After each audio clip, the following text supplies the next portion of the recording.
Yeah, I think this is good. I don't have you with this. Ah, Yeah, because this guy what have. is that? It's a Oh, you camera. have a webcam. Okay. Yeah, just a webcam. That's I much just put it up better. there. Yeah, it's much. Actually, you can even pull it up closer to me. Oh yeah, sure. It up a little bit more. Fix this problem. Need to get the Chromecast. This connection has. Is it good? There was a connection. Little down, No? little more. Yes, this is perfect. Okay. It's okay, no? Is that how it is?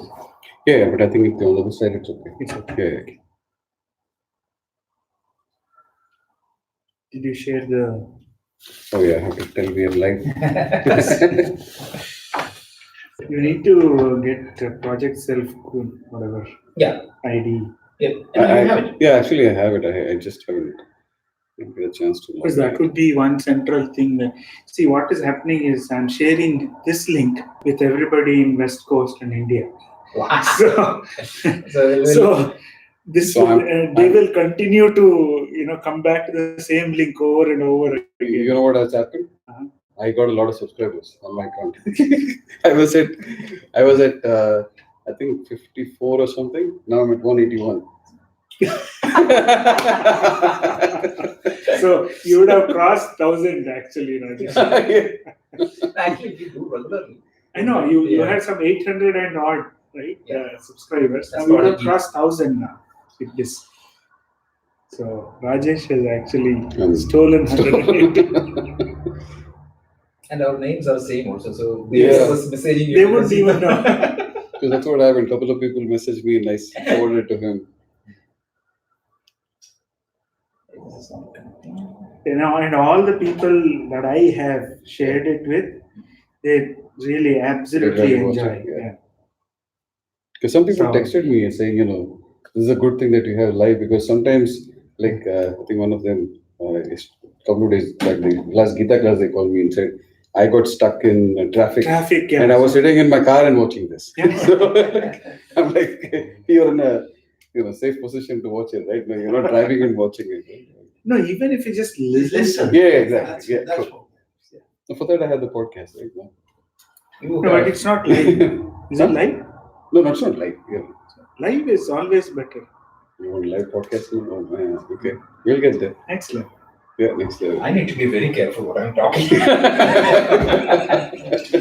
Sometimes just giving you a heads up. Certain Because examples. there are at least 2 or 3 in New Hampshire who is watching. There are at least. But generally, I won't make any controversial comments. Okay, start. Okay, so this class is a very systematic development of what we used to share. I don't know what happened to Arnav. I think he was asking for the The folder structure. structure, right? Even I couldn't. I will walk the Sure, whole that's structure because folders, subfolders are there, so we just need to We navigate. are unable to navigate to the higher one. So, say we go to Vedanta folder, right? Vedanta books folder. You can't go. We are not. I think the It's Gita not- one. Gita one is if you go to the Gita link, that's the top one. If you go to the Gita Dhyanam share, right? But we only see the presentations there. You can't The go up present, one. if we go on up, Okay, so I would suggest just one minor change, just to relax you.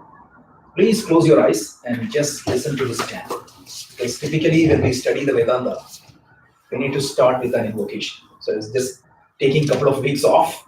Now it's time. Just listen. You don't have to chant or anything like that. And very soon I will explain the whole meaning also.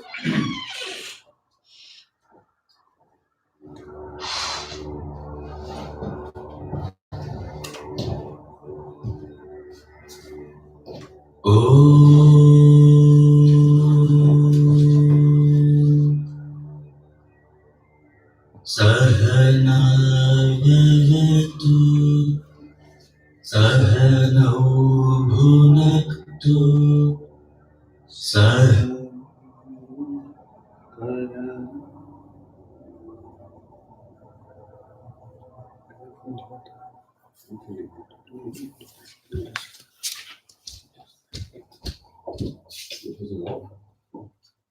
you can switch it off. Heat, right? Oh, cool.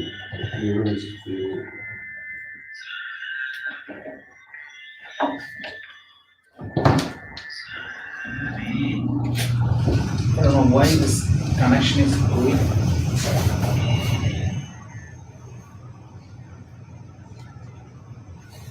The connection with the device is getting disconnected, which is a huge disturbance. We have to resolve that.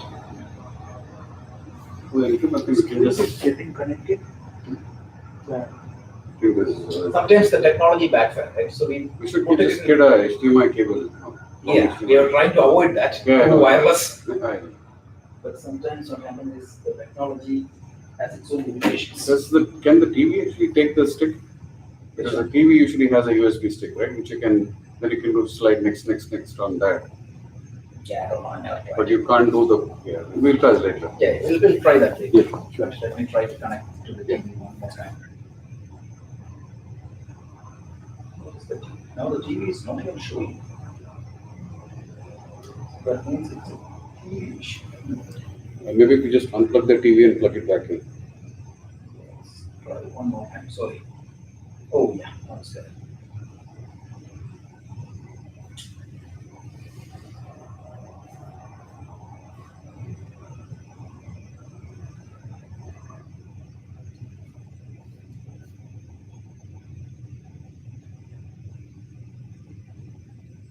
Unable to connect. Okay. Yeah. Unable to connect it.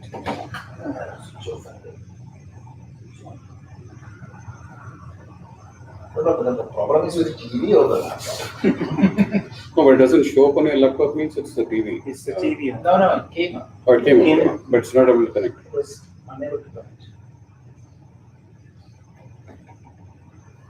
We can just try unplugging the TV. That's one. Is there a radius for that? Yes. Is there a radius? No, I think, don't worry. Otherwise, It should. this is working without any problem for Quite 1 year. We have several classes. unable to connect. So maybe laptop. I just wanted to restart the laptop once time, but we can get started. Right. No, that's fine. Let me try the laptop. But let's try. While the laptop gets started. So we tried 2 classes in our introduction to Vedanta. First we saw what is Vedanta. Remember, we had a brief introduction of the Vedas. We introduced Vedas as a body of knowledge which helps us in 2 different aspects. One is Abhyudaya, which is our socio-economic well-being. Second thing is Nishvaya, which is the ultimate goal of our life. These 2 were the goal of the Veda. And the Veda itself is divided on a high level into 2. We saw a fourfold division, but on a high level, Vedas can be classified into 2. One is Karma Kanda, the other one is Jnana Kanda. The Karma Kanda talks about various rituals. Let me just try this once.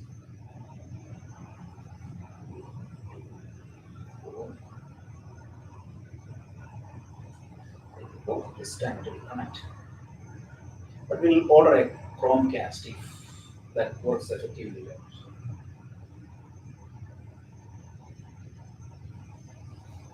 Okay, it's showing. So hopefully.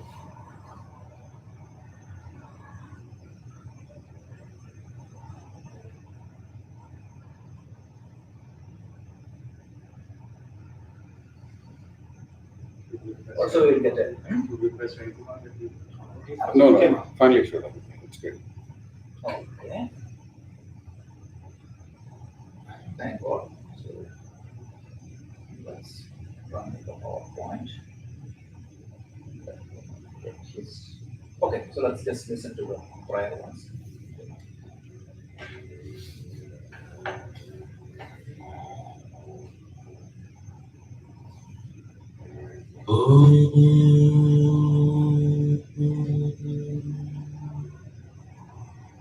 Sahana Avadatu Sahano Bhunaktu Sahaviryam Karavavahai Tejasvinavadhitamastu Ma Vidvishavahai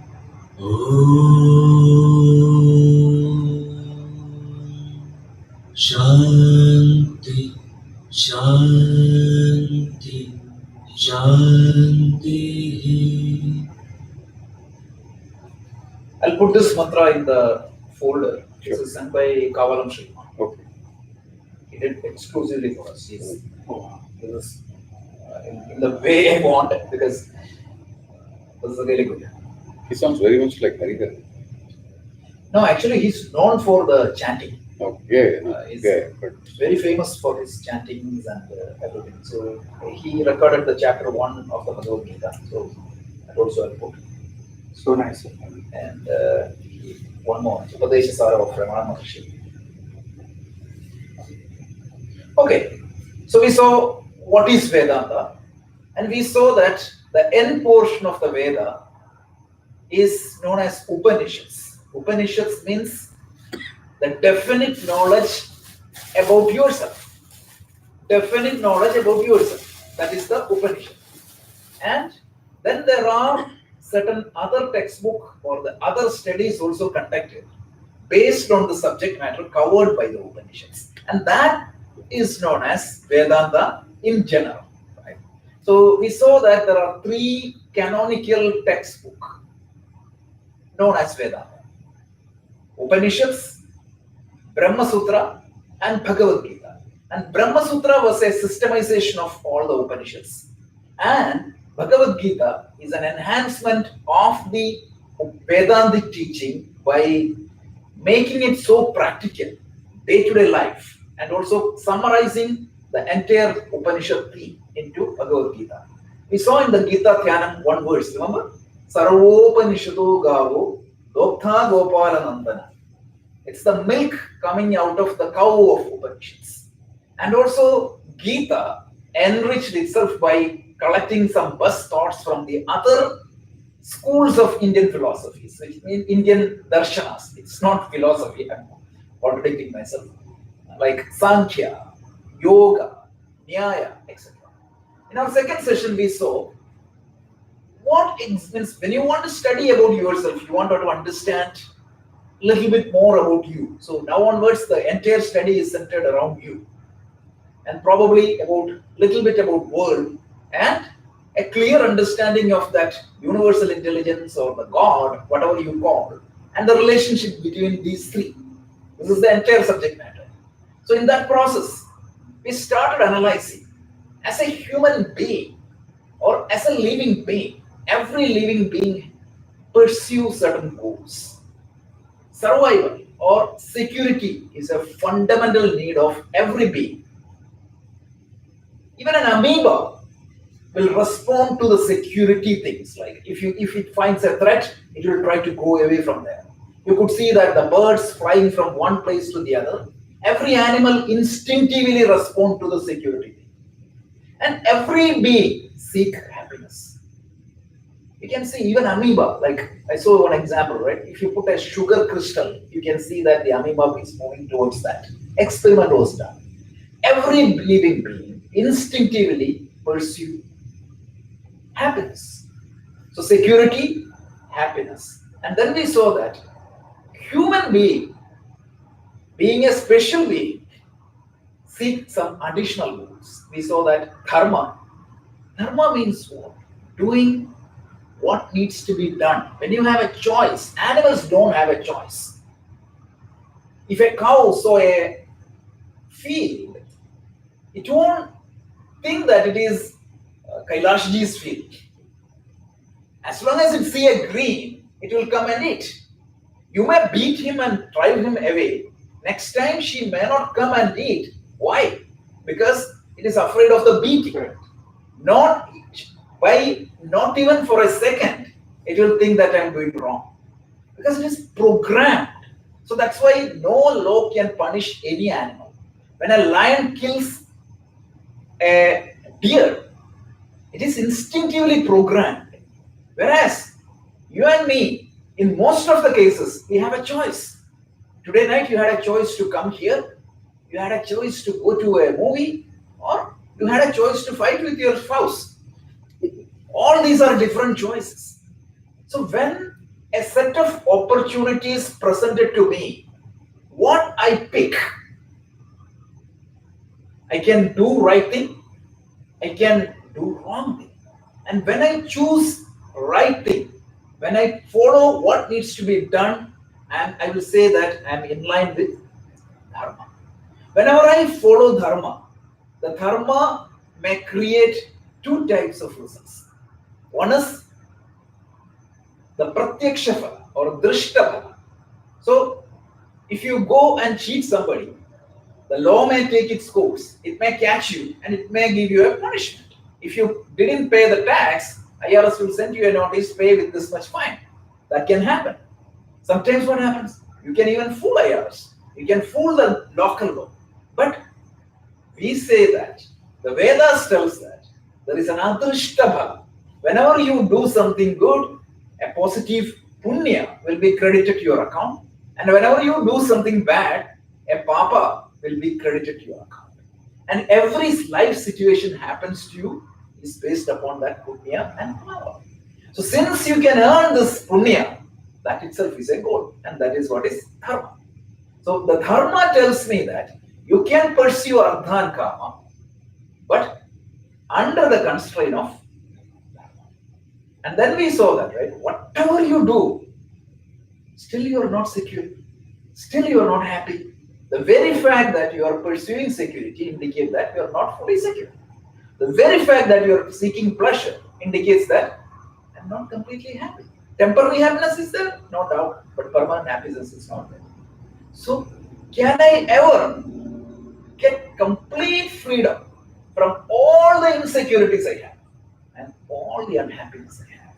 If there is a goal like that, that goal is known as moksha. Moksha means freedom, freedom from suffering. And then I also mentioned the point that pain is inevitable, but suffering is optional. Pain is a physical sensation, but what is the most problematic thing? Suffering. Why it happened to me? If an animal gets a pain, like once the pain is over, it's okay. I talked the example of Ramana Maharshi, who had cancer. When he was in pain, he used to cry. But after that, he was laughing. He never thought that I have only life for one more year. So if you can avoid that suffering in our life, that's a big thing. So we said that Vedanta helps you to gain that moksha. So we wanted to elaborate a little bit more. What exactly is that fundamental problem of all the human beings? So that's what we are going to see today.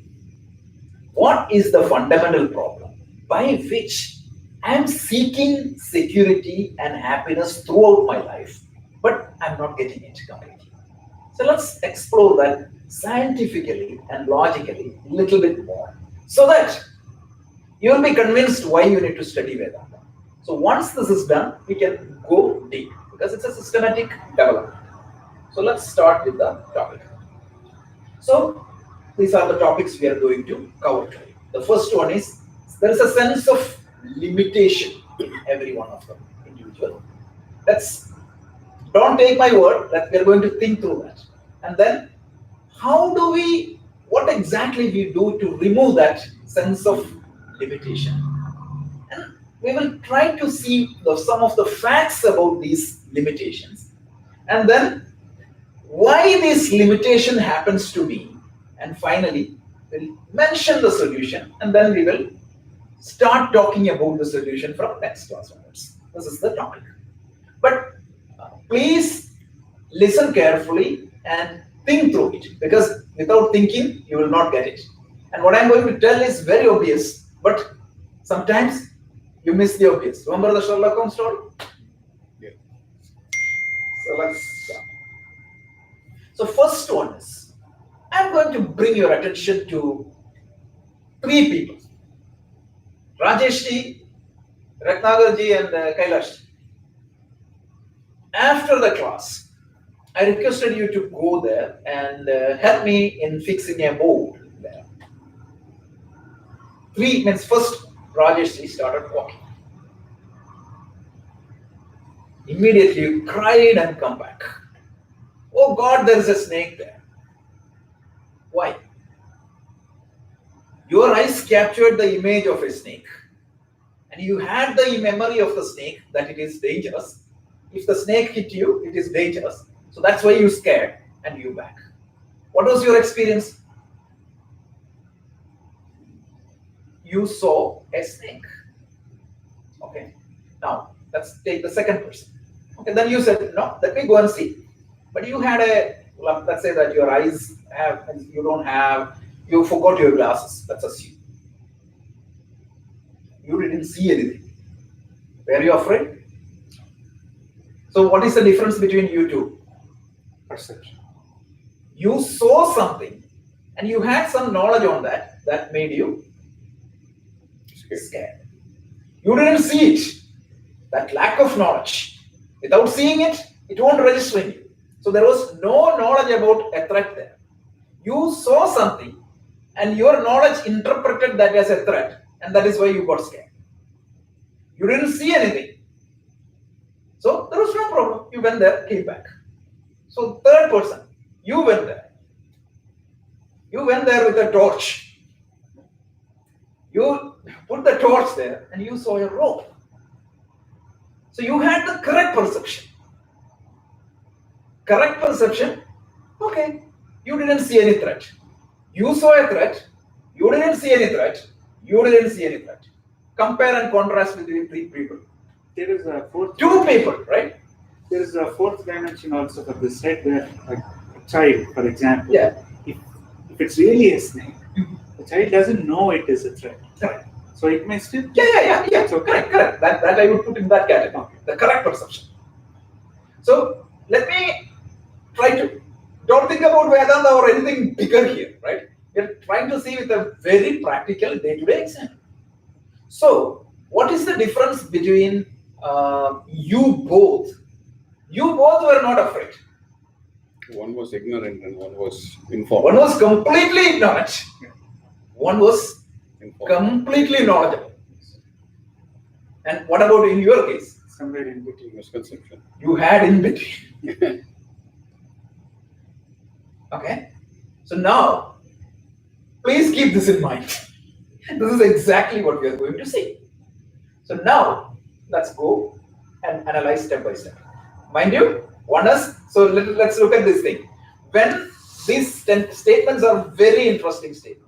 When one see an object and recognize it properly, there is no misperception. Correct? Right. Your case. Right. When one see an object properly, or when one perceive an object properly and recognize it properly, there is no misperception. You saw the object as a rope, and you know that it is fine.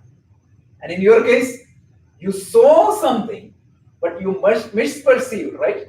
You saw the rope as a snake, and what created? When one see an object and fail to recognize its identity or nature, it can be mistaken as something else. Correct? Right. These 3 are the very fundamentals of Vedanta. When it is presented as Vedanta, it will be very difficult, but now you will get it. And in your case, what happens? Lack of existence of the object is only ignorance in your case. You didn't see it. Why? I didn't see it. You failed to see it. Either you didn't have your eyes were not working or your mind was somewhere away. So some people are completely ignorant, like a child. That's the 4th case you mentioned, right? The child didn't see or didn't have the knowledge to understand it. That is also misperception, which is problem. So now let's go and analyze this topic. So self-judgment. Let's think about that. So I put 3 cases and I'm going to apply that in self-judgment. That is what I'm going to do. What is self-judgment? It is my understanding about myself. When you get up in the morning first time, right? When you are conscious, you recognize that, okay, I'm Kailash here, I'm Rajesh. Oh, I need to go to work. I need to brush my teeth. I need to take care of myself. Tomorrow I need to do X, Y, Z. Whole thing comes to my mind. It's like booting a computer. Yeah.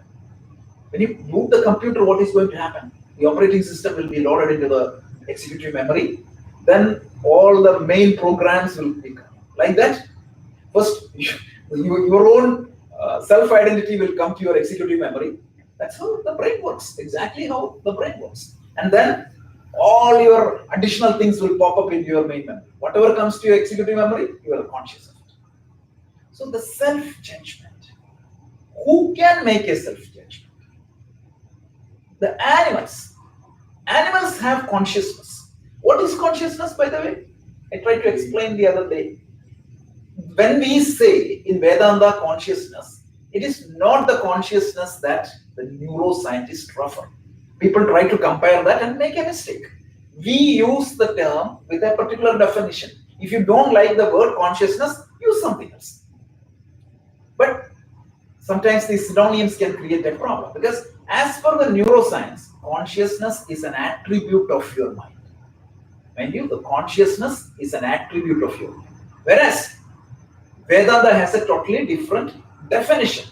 It doesn't mean that one is correct and the other is wrong. You can define. You can say that this is X, and somebody may call X as something else. So, and when you try to equate that, it may not match. So you need to understand what exactly we mean by the term. So some people criticize Vedanta. This is not correct. No, the definition is different.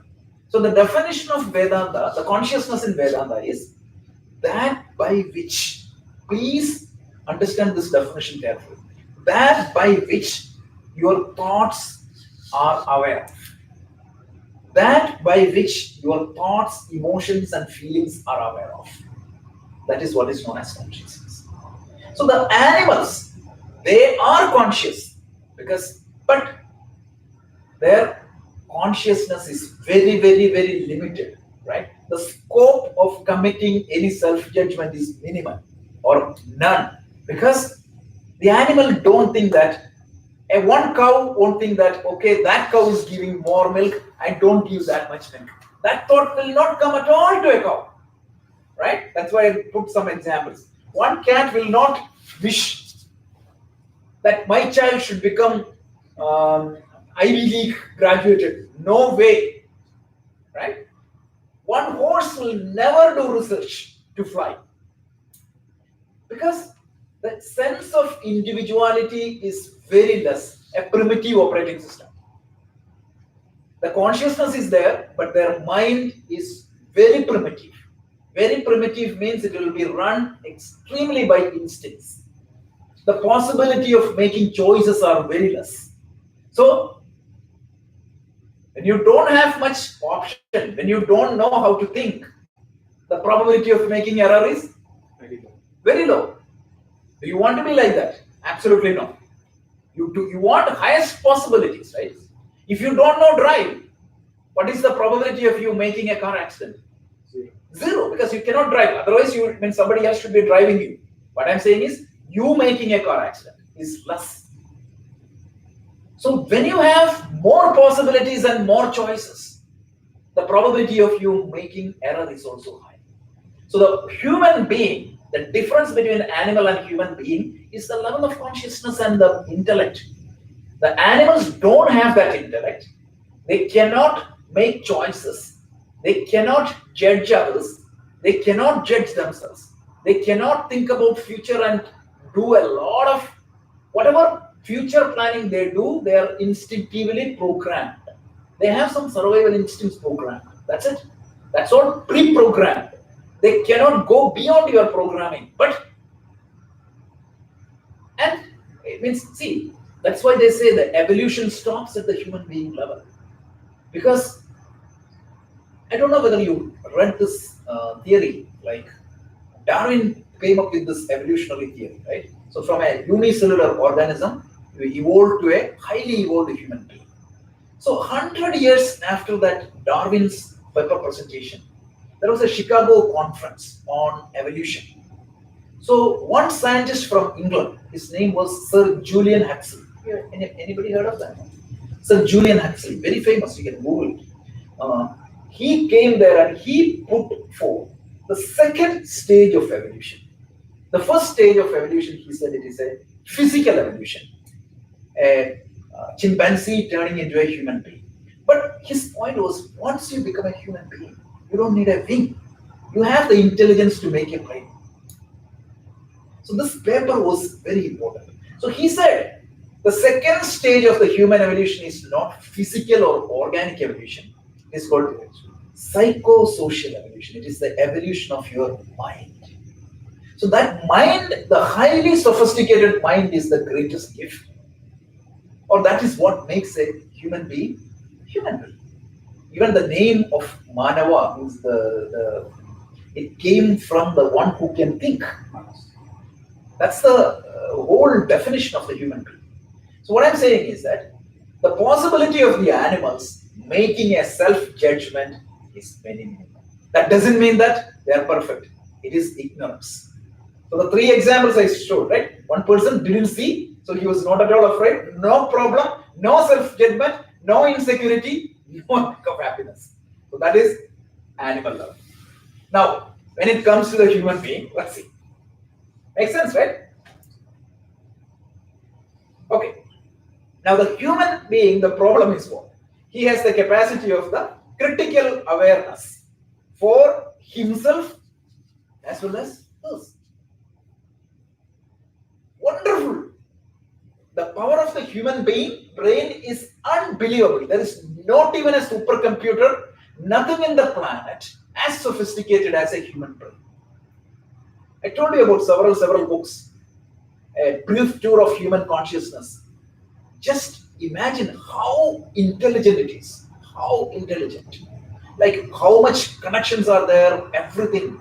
And these issues pop up, or they find out with the anomalies of certain people's brain. When the brain is not working, at that time only you understand how it is working. Imagine, like you are listening to me, my voice come and hitting your two eardrums. And what happens? This eardrums vibrate and some liquid will float. And from there what happens? Electrical signals are generated, it sends to the brain. Two tilted images will come to my eyes. It is converted into electrical images. It gets the eye portion of your brain. And eventually what happens? All these signals are integrated and provided a three-dimensional view and a 5.1 or 7.1 effect of audio. Unbelievable. Everything in the human brain is unbelievable. And such a sophisticated mind allows to think through, to perceive, to see, to judge everything in the world. So I have an understanding about myself and I have an understanding about others. Right? I always have a sense of understanding about myself. I always have a sense of understanding about others. Now, what is problem? Wherever there is a scope for perception. If there is no perception, no problem. If there is a scope for perception, there is a scope for mistakes. And if I don't understand myself, it multiplies. the way I think I need chocolate. There's a beautiful example. One guy had a tooth, a salt tooth, imagine. Don't ask me how, but imagine that his tooth is salt. Whatever he eats, salty. He thinks that his wife cooks only salty things. Right? He shouts at his wife, he cries, he frustrates, and he decides, okay, I'll go and eat in a restaurant. What is going to happen? Same thing. Same salty. He tried to curse everybody and go to another country and change the food. What was the problem? The problem was with his tooth, not. So, but what was his perception? That others were at fault. Correct. So if I make a mistake in my perception, listen to this. If I make a perception error, what is going to happen? My feeling, my thinking, my emotional state, my relationship, my response to other people, everything will be impacted. My feeling, thinking, words, response, even my mental state, everything will be impacted. And typically we don't suspect any issue with our perception. Perception is truthful. The moment you saw the snake, you jumped up. And extreme cases, right? One old man who has a heart problem walking and saw a snake. It is good enough to kill him. Yeah. What would be the newspaper news next day? One fellow passed away by seeing a rope. But for him, It was like, that was not a rope. He didn't got upset by seeing a snake rope. For him, it was a snake. And till that correction happens, perception is the reality. For every being, perception is the reality till you correct it. So in Vedanta, there is a popular saying, Drishti eva srishti, srishti eva drishti. It exists, therefore I see it. So you can say that a rope exists, therefore I see it. And you can say that I see a snake, therefore it exists for you. This has to be understood. So I was trying to establish only 2 points. One is, I tried to explain that in any perception, there are 3 possibilities. On a high level, you can have multiple possibilities, but on a high level, there are 3 possibilities in any perception. One is, you can correctly perceive it, you can completely not perceive it, and you can incorrectly perceive it. And if you correctly perceive it, there is no problem. And if you incorrectly not even perceive it, that is also not a problem. But if you incorrectly perceive it, I would not say that if you incorrectly perceive it, that's not a problem. In this particular example, that won't create fear. But incorrectly perceive it is very dangerous. It's a problem. So having said that, But not perceiving it also is a problem. absolutely, these 2, only that is correct. The other 2 needs corrections. What I'm saying is that sometime, because of your evolutionary status, you may not have the ability to perceive it, certain things. Then you're helpless. What I'm saying is that that's what animals don't have that problem. That's what I was telling. The human being has these 2 possibilities. So for animals, it is either 0 or 1. yeah, that's why the animals won't have any karma balas, right? Their karma balas are 0. Like it's only you say, like, if you go to another country, right?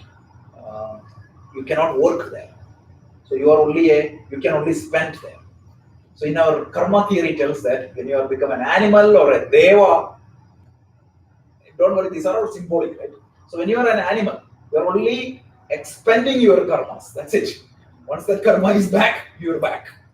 The karma phalas can be gained as a human being because only human being has choice to do. When you have choice, you can choose to be right or you can choose to be wrong. And each one will have its own punya and pama. I cannot prove what I'm talking right now, but it's in line with the logic. Logically, it is feasible. That's it. Yeah. One question, this is off topic. Yeah. In the chain of evolution, of course, the human is considered to be the pinnacle of evolution.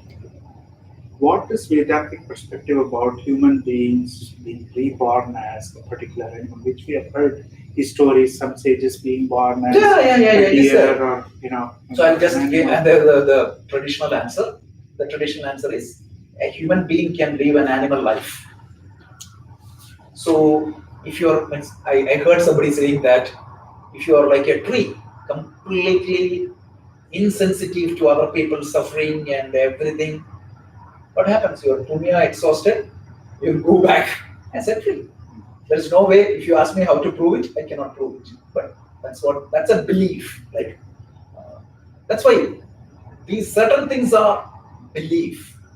We cannot say that it is true or false. You can choose to believe, not to believe. Right, yeah. Yeah. I just wanted the Yeah, Vedantic perspective of it. this is the because Vedantic perspective. we have heard of stories where rishis are being reborn as deer or horse. Yeah, Or it's the karma. Right. And some of the stories are a little bit exaggeration also. But Vedanta clearly tells that you have the possibility of go up. I'll spend some time later if you're interested about the heaven, hells, and all these different type of ups and downs. What exactly Veda tells? Because that fits into the karmic theory. Because Yeah. essentially, what has been described is to expend a particular karma, you're reborn as a Yeah. particular animal. Correct. Just that. That's particular it. That's karma. it. And if you have too much good punya, you will be born in heaven. Yes. And in heaven, also, what happens? You can only spend. You Yes. cannot earn anything. Right. And once the punya is over, You come back. you will come back. And don't think that you can marry Urvashi or Rampa and get a permanent citizenship there, because Urvashi and Rampa is also on a temporary visa. No green card, no citizenship. My only issue with that rebirth as an animal thing is they say that the worst thing that you can be born is as a crow. That's the worst thing. No, I don't No, think it's yeah. not so. No. No, that I mean, like you. That's all popular saying. I don't know, Yeah. but they say the bad thing would be if you are born as a crow. But then when you call your when you do your yearly thing for your Pitrus, yes. Pitrus thing, you call crows. So it's like No, it kind of that is contradicts not- that. That's not that is true. not Like, see, in our culture, no being is considered as inferior or superior. So you'll see that a little bit later. Isha Upanishad, third mantra, if you want to fast forward. Sure. Yeah, because Because see, crows eat dirt, uh, right? That's why they are like right, but usually what they I don't have agree a with horse. Rajesh from what I've heard, because no animal is looked down upon, Yeah. and rishis have chosen to take births as different animals to one No, experience. old time, yes, absolutely. I'm talking No. about Yeah, what Just happens is these are inculcations. Yeah. In between, infiltrations and penetrations can happen. yeah, people. It's very simple. If I tell a story to you, you pass it to four Yeah. people. When it get to Rangadri, it will go. Then you generations after generations. Yeah, true. So Very true. Buddha tells, right, in Malayalam there is a poem. It tells like yesterday's mistake becomes today's conduct, That's true. and tomorrow it becomes a scriptural instruction. True. Lord Buddha tells this to how this caste system got into our culture. That's what the theme was. Okay, so let's go there. Sorry to. Yeah, no. These are good discussions. I always encourage. Let's have this discussion. Otherwise, the subject will not be clear. We are not trying to listen and go. Right? We're trying to understand. So then, one judgment we all make about ourselves. So I'm going in a step-by-step way, right? I said we are all capable of making judgment about ourselves and Others. your judgment about your own children may not be true. That's a fact. Forget about that. Our judgment about ourselves itself is wrong. So one judgment, there are hundreds of judgment. He is not good. He is good. He is nice. This fellow. Some people. One fellow was telling me. One person was telling me that like by just looking at a person, he doesn't like him. There are people. It happens. I get negative vibes from that. Negative vibes. Yeah, I heard that. I heard that. Yeah. So all this is there. But one thing that is common to all the human beings is that we always feel some limitation that creates some insecurity in us. If you don't have money to pay your mortgage, it creates limitation, financial limitation. If somebody is sick in your family, I was going through that recently, so I know you feel insecure, you feel helpless. Money, position, power, job, everything is needed. In other words, at every point of time, some sense of insecurity is in us. Scriptures give a good example. It's if a speck of dust goes to your eye, what is your feeling? Very irritated. It doesn't fit there. It doesn't belong there. It has to go out. Like that at every point of time in our life. Just think about your own self, right? As a kid, didn't you feel something lacking? I'm not trying to judge anybody, but in terms of money, I don't have enough. In terms of skills, I don't have enough. In terms of what I want to do, I want to go to that movie, but I'm not allowed to do that. I want to go and love that girl, not allowed. There are so many things. But what I'm trying to say is, every time of our life, as a kid, I was not worried about my health, but I was worried about my career, I was worried about my relationship, so many things to worry. Now I got grown up. I was worried about my job when I was in school. I got a job. I was worried about my marriage. After marriage, some other worry will come. What else? But these are one, of course, creations of the mind, because you create so many paths and say, okay, this is possible, this is possible, this is possible, and I fear this, I like this, I don't like this, right? Right. And the second thing is, You answered the next. we have week's forgotten topic. living in the moment, Yeah. because we kind of create monsters that don't exist. Why you forgot to? You're bringing up an interesting point. Why you forgot to live in the moment? So many people I talk, I never feel that, but so many people I talk, they say that I wish I was in my childhood. Absolutely.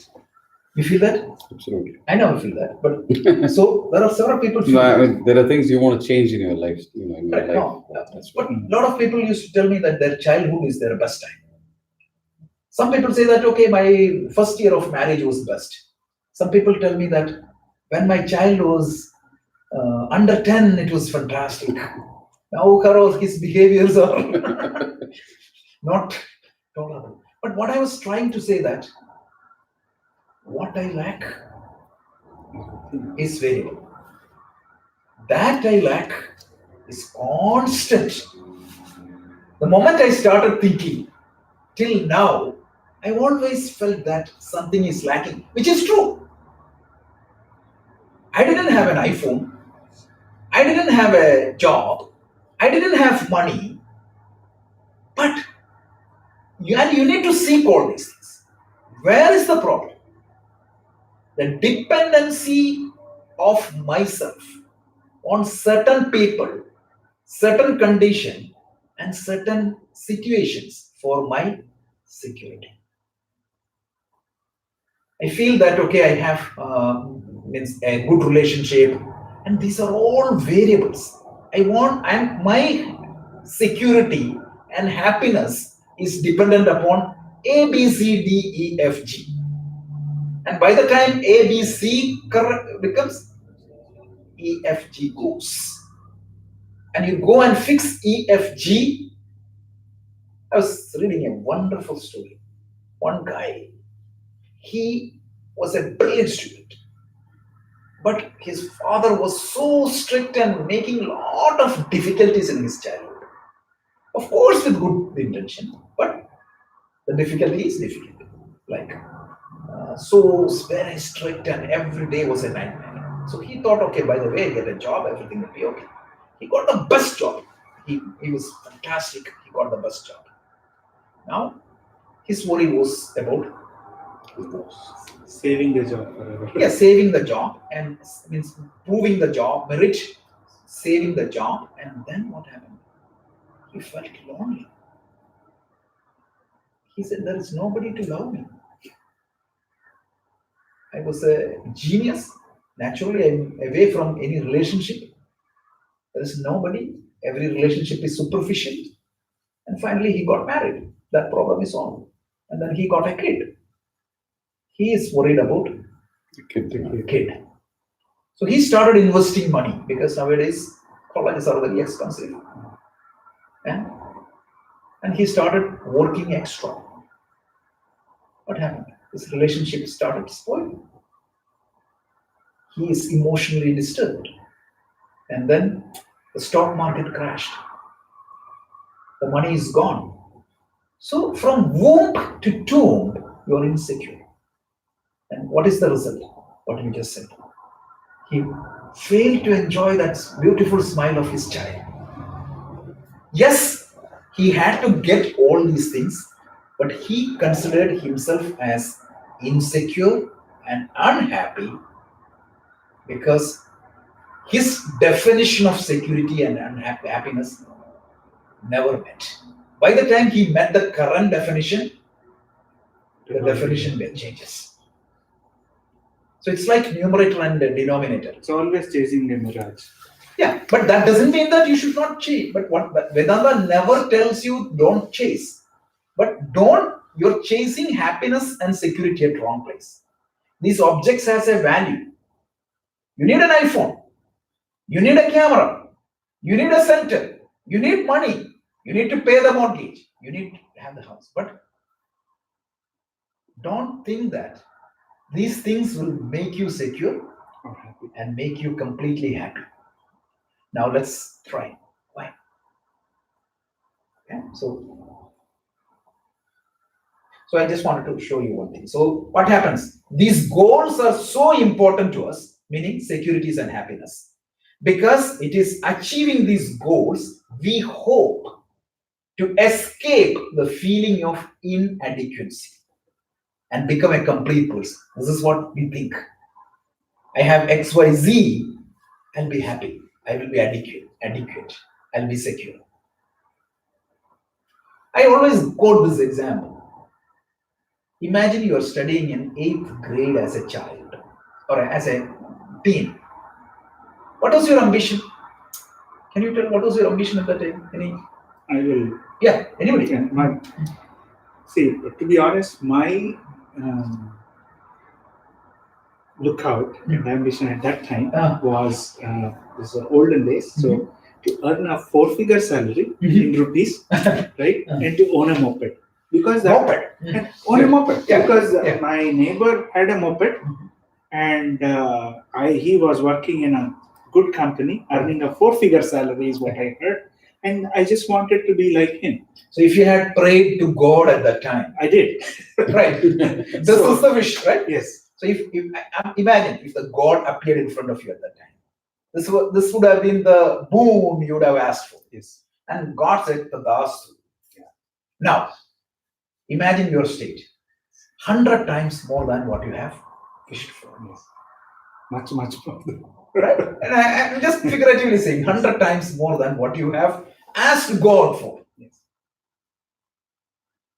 Don't you have a problem now? Of course. I'm actually less happy than I was before. So there's something called mathematical induction, right? You see, get these series 1, 3, 5, geometric, arithmetic progression, geometric progression. If you apply the same logic, That's why I say I have, in terms of personal goals, far exceeded my own dreams. Correct. And these dreams keep getting revised every 3-4 years, right? So, and I went to engineering college. That changed to from 1,000 rupees, it became a 4,000 rupee salary because I saw everybody was working. Wipro was making a lot of money. yeah, apply the inflation also. Right. Still, you got much Right. more than So and then owning instead of a moped, owning a motorcycle had become thing. But this kept changing, and at every stage, by the time you achieve it, it's already gone. Now if you have the same mindset, now you have changed. That's a different matter. But if you had the same mindset, you may have a goal, $10 million, an admission of your kid in an Ivy League college, great health. Everything would have been the case. Imagine that is also good for you. Then the goal would have been different. Yes. Now the problem is what? Imagine all your financial goals are met. Some people are there, like I have somebody who works for 40 years. His financial goals are there. He said, I'm secure. But now he's worried about his health. Yes. or your spouse's health, or Yeah, somebody's health. somebody's health, or at least your child's behavior. So It's like a mirage. I think it just yeah, keeps now you moving may and achieve moving. your financial goal, but what the health which is fantastic at that time, Yeah. and how much you can stretch. All the wellness program, we also do a wellness program. What the wellness program will do, it will stretch your life for another 10 years or 5 years. But somewhere along the line, right, this is a machine, biochemical machine. I remember my boss, who at that time was 65, Yeah. when I was 20s, right? And he got, and because he was CEO of the company, he got membership to golf club. Yeah. I said, what would I do with it? I can hardly walk on a golf course. When I wanted it, Yeah. when I was younger, I didn't get a chance. Yeah. And he was at that time going through health issues. So now I get a golf course membership. I have nothing to do with it. Yeah. So one foodie guy was there. I was talking. He said, like, as a child, I wanted to eat every foodie. At that time, I cannot afford to buy all these things, 5-star hotels, etc. Now I can buy even a 5-star hotel, but I have to invite others and watch them eat because I cannot eat anything. It's like I was just watching a movie called Selfless, Yeah. where this guy is a multi-billionaire, and he can. So there is this new thing called changing bodies. So he's dying. He's got cancer. So he wants to live on because he has money and he's not happy even after having all this money. So he changes his body from being an old body to a younger body, and then. But then, after that, he realizes all the mistakes that he's been doing. Like, as in, like, he never had a good life with his wife, so she divorced him. He never was around for his daughter anytime. So all that money, didn't bring him happiness. The permanent security is if you think that something is going to give you permanent security, that will not happen. Even if all your goals of your life met, your time is counted. And what is the biggest fear of anybody? Death. The fear of death. And it is inevitable. Logically proven. Yes. Happiness is also like that. So, let's see. So, insecurity we said. So, any amount of artha, any amount of security, $1 billion, best relationship in the world, it will not make you completely secure. Proven. Nobody in the world can deny this fact. What about happiness? What is your biggest definition of happiness? Financial security. It could be different for Yes. different times. Imagine your bill. I'll give you one example. Financial security. Most of the people, a lot of people tell me that, okay, if I have a $5 million, I'll be happy. Go and research the lottery winners in this country. See, there are people who are ignorant who are happy. Yeah. Because they're not aware that you can make $5 million. Yeah. That belongs to the first category. Exactly. So there are people who don't even know Yeah. that life exists outside of their village or wherever they live. So that is happiness. That's bliss. Yeah. But then there are people who choose to be happy with very small things. This is something that I have seen. Even though they live amongst everything else, but they are happy with very small things. So, like getting a pencil, for example, makes somebody very happy. And getting a small gift from somebody else makes happy. Yeah. Doing a selfless act makes somebody very happy. Very happy. But can that happiness sustain? You may get happy, but that happiness momentary. is momentary. That is pressure. The continuous, uninterrupted happiness, it's impossible. This one is good. Like if you want to Google the lottery winner's story, most of them get bankrupt. Yeah, absolutely, all of them. Yeah. Yes, That is I know something. one Indian guy. I have not read it, but I have Yeah. never Most seen a of them. lottery winner become. Yeah. I know one Indian guy Yeah. who won lottery. He started a restaurant also. Finally, he ended up bankrupt. Because they don't know how to manage it, right? No, No, even the money they Yeah. don't know how to manage. See, you have not earned the money. You are not capable of managing. So if you put a graph like level of happiness, the moment you win the lottery, you zoom, hit the top. Over a period of time, what happens? I think your ego takes over and then that No, I think brings you down. once you are used to it, initially when you got the green card, you would have been happy. Absolutely. Now is that going to give you any more happiness? So this is what you need to understand. So I Listen to Swami Tadatmananda. He was making a simple example. He was telling, like, imagine, he was asking in a class of kids, what is the happiest experience? So one kid started saying that ice cream. So if I give you one scoop of ice cream, the child said, be happy. Two scoop, double happy. If I give a carton of ice cream, the child said that is awesome. But what would be the fact? The child will be in the hospital.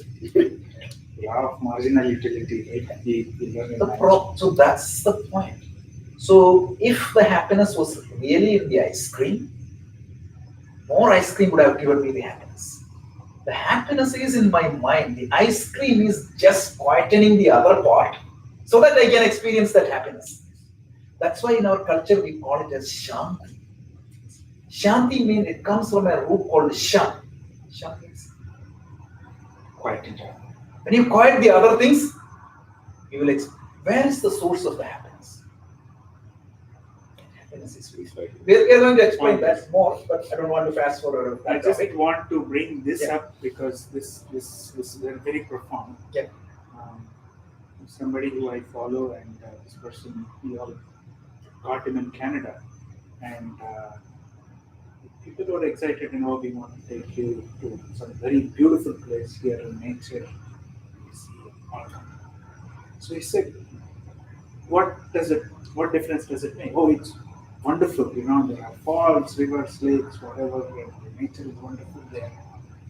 He said, I'm happy where I am. You put me in amongst rocks in a desert, and as happy as where you're going to take me. Yeah. So my happiness comes from within, not from what I see outside. Right. So that struck a chord because we are all going on trips to Europe and and Aruba, hoping that that can give us happiness and that will last forever. I'm going to cover that topic exclusively because that's a very important topic in Vedanta. From where the happiness comes in.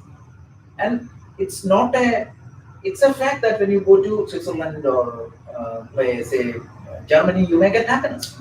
Why? So we need to see that. But that's a very profound. It's a sensual gratification that is momentary to some extent. Let's just like the ice cream. Yeah.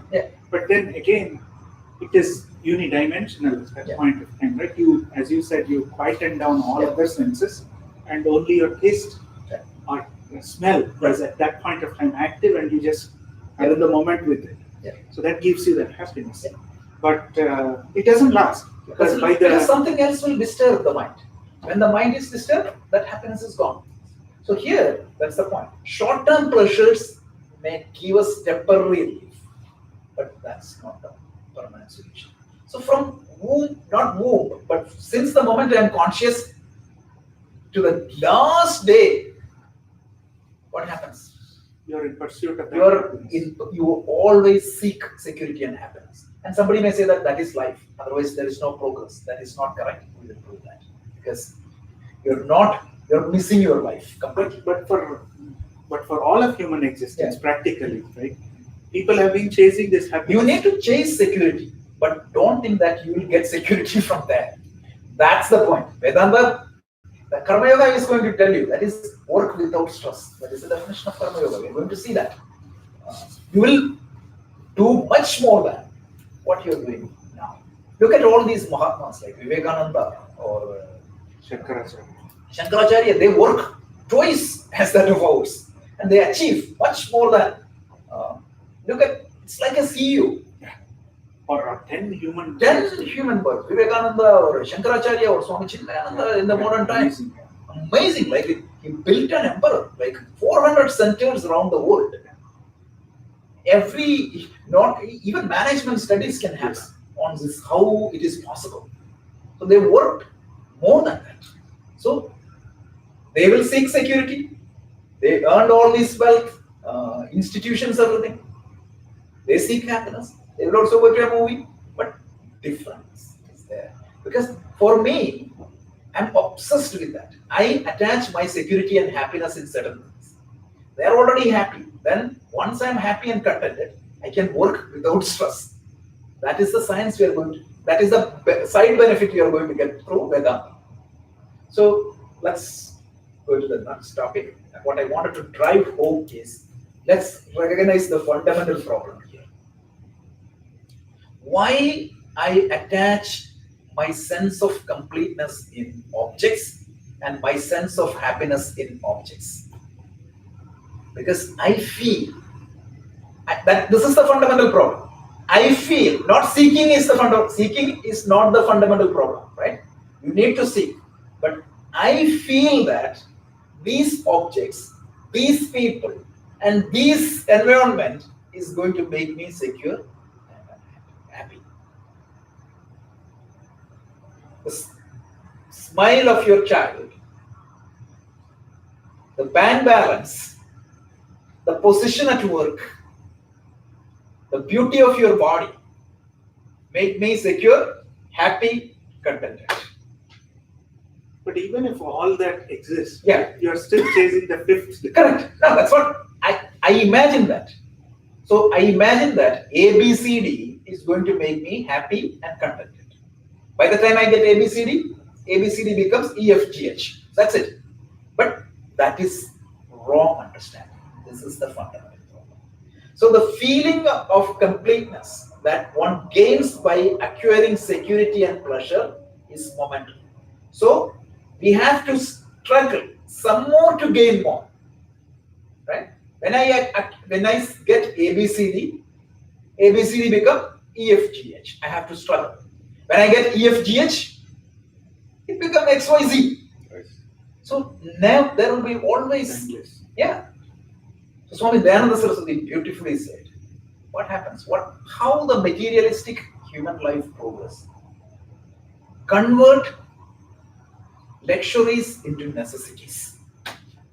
Yes. You said a moped was a luxury. Now a BMW is a necessity. So a spiritual life is what? I may still use the BMW, but knowing that it's a luxury. Tomorrow, if I don't have BMW, You should not. still I'm happy. Vivekananda's example, you see, one day he was with the Raja of Ramnad. Next day he was with a tribal person eating the primitive food. And sometimes when he came to America, he didn't have even food for 4 or 5 days. And one professor asked him, Swamiji, how did you manage? He said, when I was a monk, initial days I didn't have food. If the food is there, I enjoy. And the question was very profound. Like he was asking, how can you talk and smile and laugh? You don't have money, you don't have even winter clothes. Yeah. But he was so happy. When he had it, you go to Ridgely, you see where he means the mayor of the New York took him and made him stay there, treated with all the luxuries. When there was food, he was so fond of chocolate ice cream. He was so fond of chocolate ice cream. They used to make chocolate ice cream specially for him. But in a dinner table, if the chocolate ice cream was not there, You're still happy. he's still happy. That's the difference between us and him.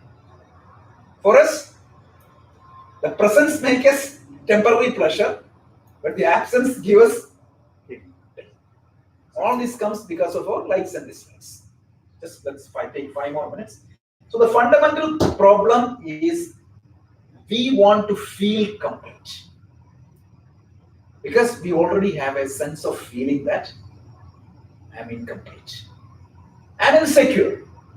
I'm not completely happy. This is my self-perception about But it's myself. also rephrasing of our goals, constant rephrasing of our goals. Don't you think? Every now and then we kind of Goals say, are always has to be rephrased. right. So you kind of say, yeah, I want to become a manager in a company, and then when you become a manager, you want to become a director. Then it becomes so everything in life.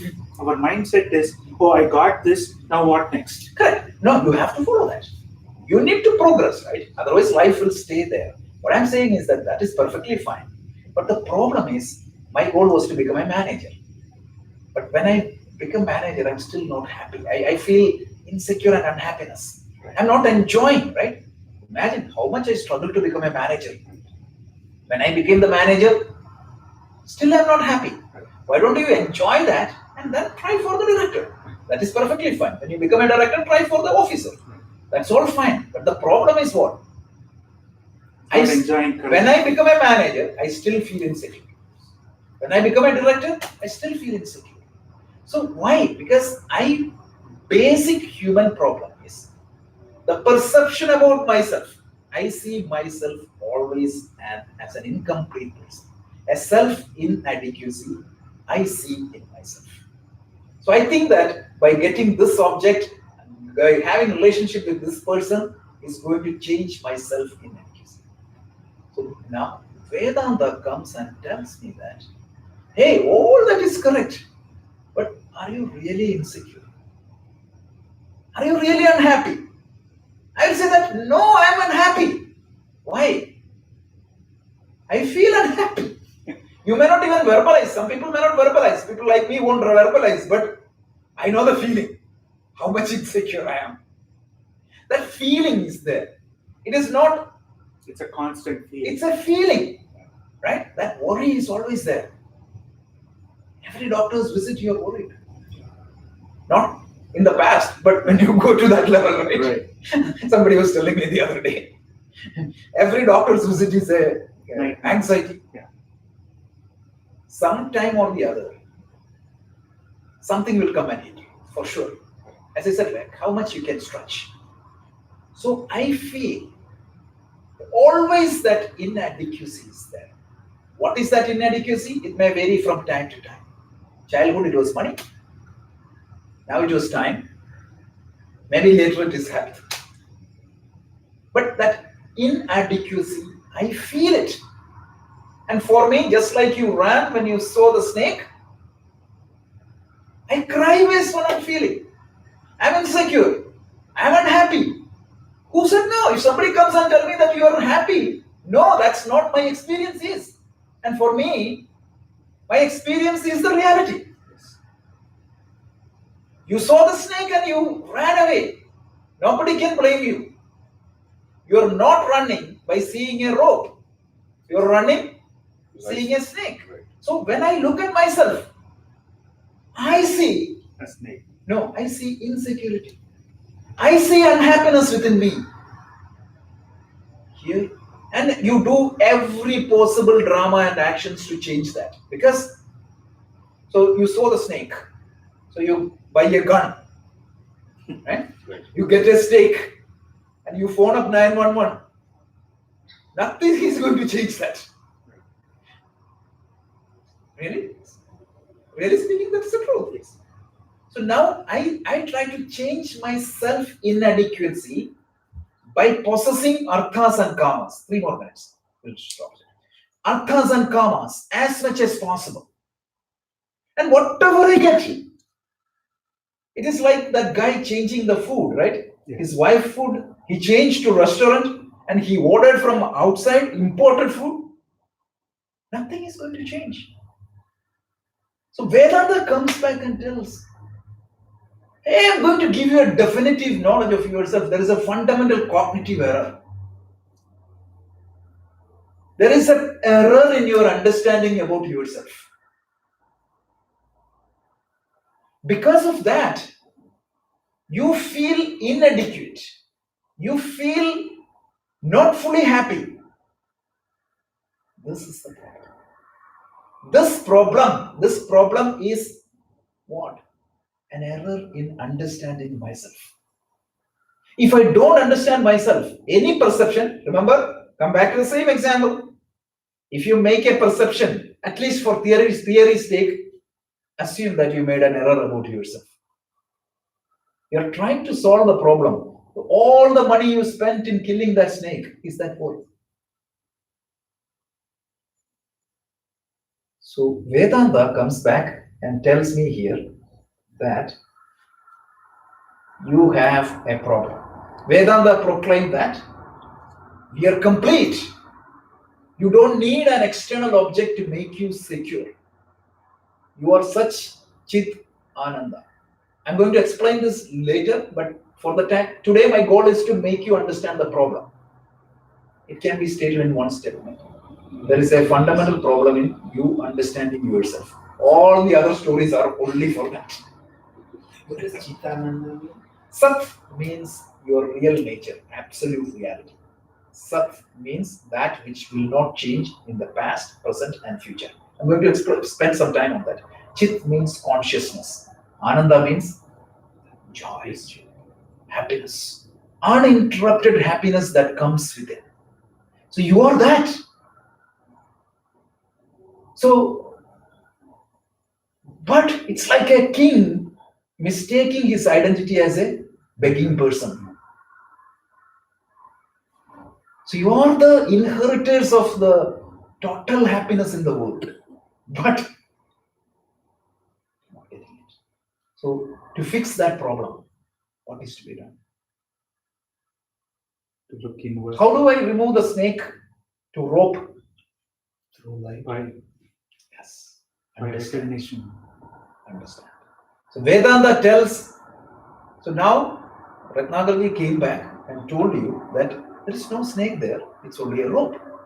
But still, you haven't believed it. You have to see it. So somebody has to take you, put a light, and show you that it is not a snake, but a rope. And that's exactly what we are going to do from next week. So basically, it is saying that you are full of potential and you're complete. You don't need anything, but then you are still searching. Knowledge has to dawn. Yeah, It has to be illuminated. Because your perception is wrong. That's Wrong, why. yeah. That's why you don't understand yourself. Exactly. Still, you may need to seek camera. You may need to seek job True. for a different purpose. Comfort and happiness as two different things. A good home will make you comfortable. A better car will make you comfortable. But that may not give you the happiness. You're chasing your comfort, you have to chase it. But with a happy mind, you can do that. So there is a popular definition. You must chase all the comforts. And finally, what happens? You'll comfortably happy. So can you go over the last one, the Momoksha? Yeah, that's where I'm going to come. So, when you have some maturity, when you realize that I'm running here, there, and acquiring this and that for making me, not for comfort, but for making me happy and contented and secure, I realize that I'm searching in the wrong place. I need to look deep into myself. And such a person who seek freedom from all insecurities and unhappiness, that person in Sanskrit is called mumukshu. We are going to hear this word in Upanishad a lot. Because, see, our goal is to introduce some of the terminologies so that when we go to Upanishad, you won't have any problem. So, moksha is a state which is a complete freedom from all insecurities and all unhappiness. And mumukshu is a person who seek moksha as a goal. Just like he seeks security for his comfort, just like he seeks happiness for his well-being, he seeks moksha as a goal. That doesn't mean that he won't drop securities and happiness. He seeks security for the sake of security, not for making me completely adequate. Because I realize that nothing is going to make me adequate. Only thing that can make me adequate is knowing myself. I hope that point is clear. Because tomorrow you don't think that a Vedantic person will stop doing everything. If you have any doubt, go and read the last 18 verses of chapter 2 of the Bhagavad Gita. Arjuna, after studying this, he got a doubt. Sthita prajnasya ka bhasha samathistasya keshava sthitatihim prabhashena kimasida vrajevaki. He thought, like, when you get into this fellow is a good for nothing fellow, right? He may run away from the family. He may go to Himalayas. When a small child comes and smiles at him, he is completely indifferent. He's like a stone. Is that what it is? Krishna tells, no, look at me. Right? One greatness of Krishna is he's always me. So that Krishna means Karshayati iti Krishna, that which attracts everything into him. Even Rama, it is said. You are the greatest yogis. Yeah. Anyways, that's how the yogi should be. Like you'll be in the midst of Times Square, but he has that complete control. Ramayati iti Rama, right? The presence of Rama will make everybody happy. That's a big. Unless you are happy, you cannot make others happy. Many comedy actors do, but if they, but that is. But that's Look at Jim Carrey, right? His story was very. He's the most. He's with Mata Amritanandam. Right now. So yeah. So yeah. So but if Rama is always happy in himself, and his presence makes everybody happy. When he went to Chitrakuta, like the Valmiki Ramana tells you, that the trees started responding to him. That is the beauty. so much of bliss and aura. Yeah, such people, when you know, like I heard when Swami Shantananda was telling me the story, like when Swami Chinmayananda, he was in early 60s, early 70s. One day he was just walked into the VIP launch of Hong Kong airport. Everybody stood up. That was my power. So this is what the solution is, and we are going to deep dive into the solution one by one. Yeah, so this is the last slide. So I will play. The recap is there. The recap.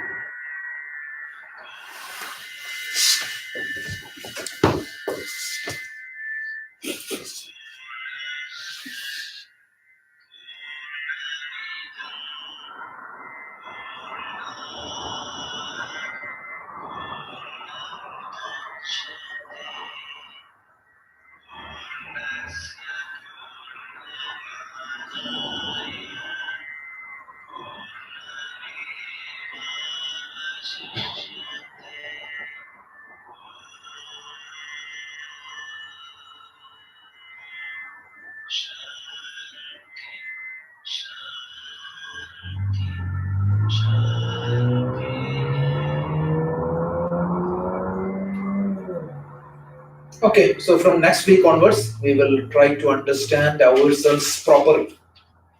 But any perception requires a means of knowledge. If I don't have eyes, I will not see the snake. What exactly is that means of knowledge? And then how Vedanta is the means of knowledge. Vedanta is a pramana. Prama means prama karma. Karma means instrument. Prama means knowledge. That which gives the knowledge. I'm going very systematically, step by step. So this, if you really look at Vivek Chudamani, this comes here, there, everywhere. So I try to sequence it properly so that you get the flow. Beautiful. Okay, so we'll see you next I week. added a few books into the thing. I don't know if anybody saw it. I added the Life of a Yogi. Autobiography. Yeah, autobiography of a Yogi. I added the Daniel's Coleman. We are unable to access that. So that is something that. Yeah, Sunday I will walk through that, and then one of you can explain that to the refugee. There is also a website by Dayanand Swamiji where all these books are there, all this Vivek Chudamani and all that. Vedanta Hub. Yeah. Vedanta Hub. Is it? This was Ashabodha. Ashwaveda. Satsang. AVG Satsang. Because I just happened to find it today. Arsha Vinash. Oh. Arsha Avinash. Yeah, that is. Arshavinash.in. Yeah, I know that. Yeah. So all the books are over there. Should I just download and share in here? Can I? Yeah. Okay. Yeah. There's like a ton of books there. Thank you. Thank you. Beautiful.